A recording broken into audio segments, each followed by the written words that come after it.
Não importa o quanto você goste do seu trabalho, tem aqueles dias em que tudo parece dar errado. Prazos perdidos, colegas de trabalho desagradáveis ou muitas atividades chatas. Bem, estou aqui para te dizer que poderia facilmente ser pior, mesmo. Vejamos alguns dos piores trabalhos que as pessoas tiveram que fazer ao longo da história.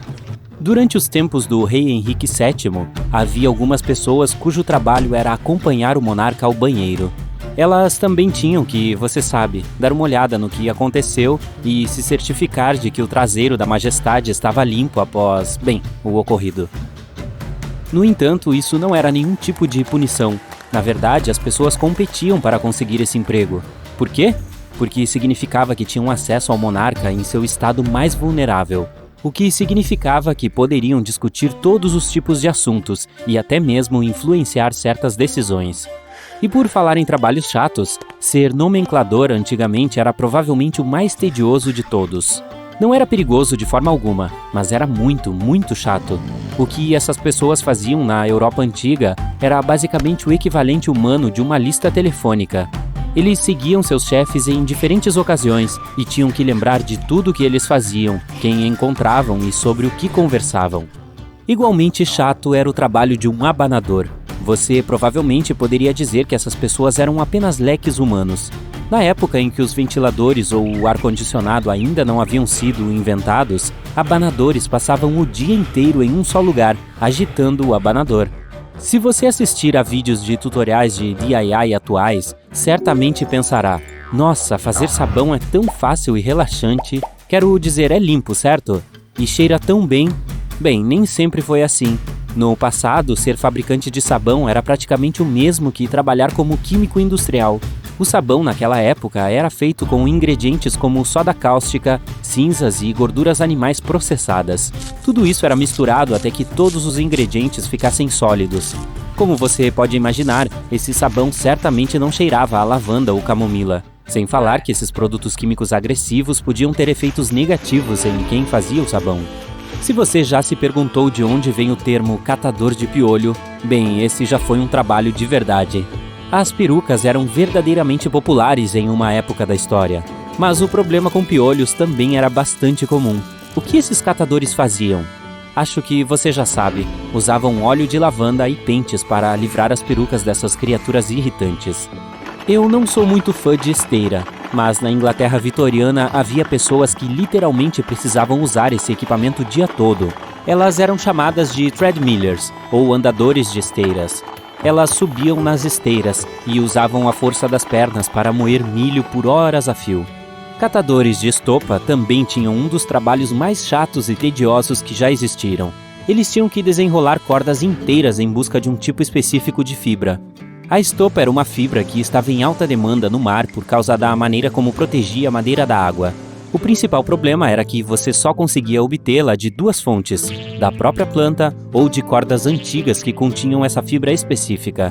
Por isso, alguns marinheiros a bordo eram encarregados de desenrolar quilômetros e quilômetros dessa corda áspera e grossa, usando apenas as mãos em busca das fibras de estopa. Sempre me perguntei como as pessoas conseguiam acordar cedo da manhã quando não havia despertadores ou telefones celulares para confiar. Mas acontece que no século XIX, na Grã-Bretanha e na Irlanda, surgiram com uma solução bastante criativa, o despertador humano. Ele fazia basicamente o equivalente de um despertador atual, porém batendo de porta em porta. Inicialmente, eles apenas batiam nas portas de quem os contratava, mas logo descobriram que isso era bastante ineficiente.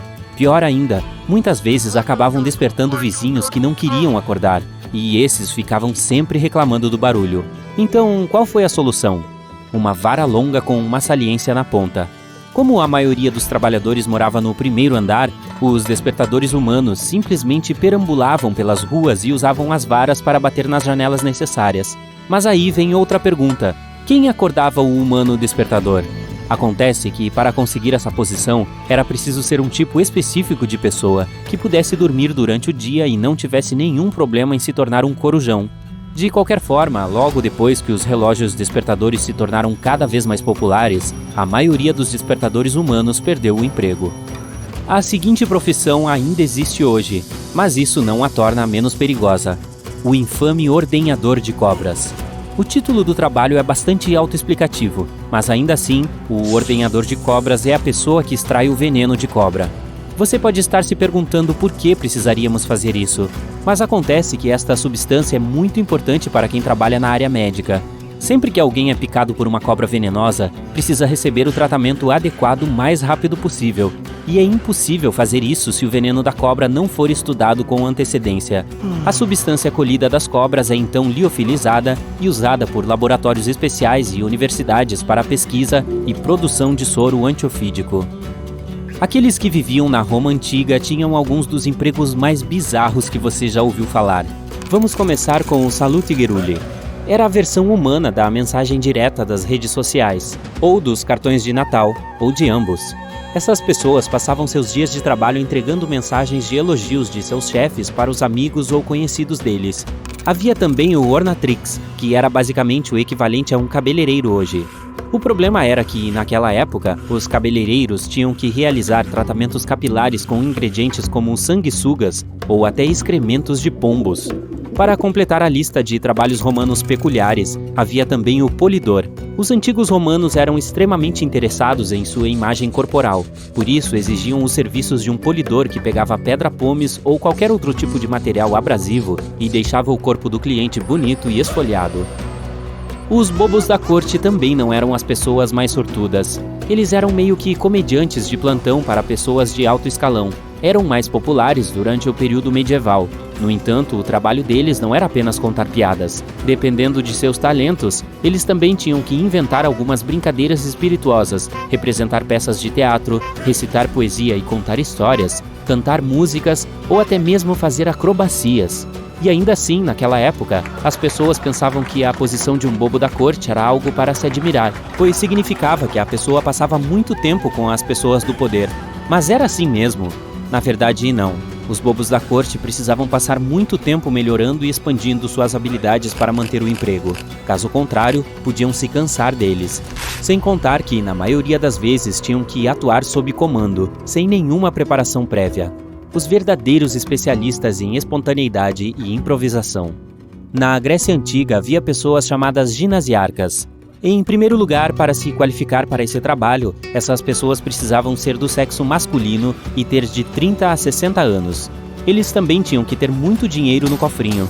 Não faz sentido? Logo fará, deixe-me explicar. Os ginasiarcas eram contratados por apenas um ano, e a principal tarefa deles era fazer com que os atletas tivessem uma boa aparência, treiná-los e garantir que participassem de competições. Eles eram basicamente o equivalente de hoje de um personal trainer. No entanto, havia uma desvantagem. Esses especialistas não recebiam nenhum pagamento pelos serviços que realizavam, e muitas vezes tinham que arcar com todas as suas despesas sozinhos. Daí a necessidade de uma quantidade considerável de dinheiro na poupança. Pelo lado positivo, eles eram pessoas altamente respeitadas em suas comunidades, e muitas pessoas os admiravam por causa de sua disciplina e dos resultados que mostravam.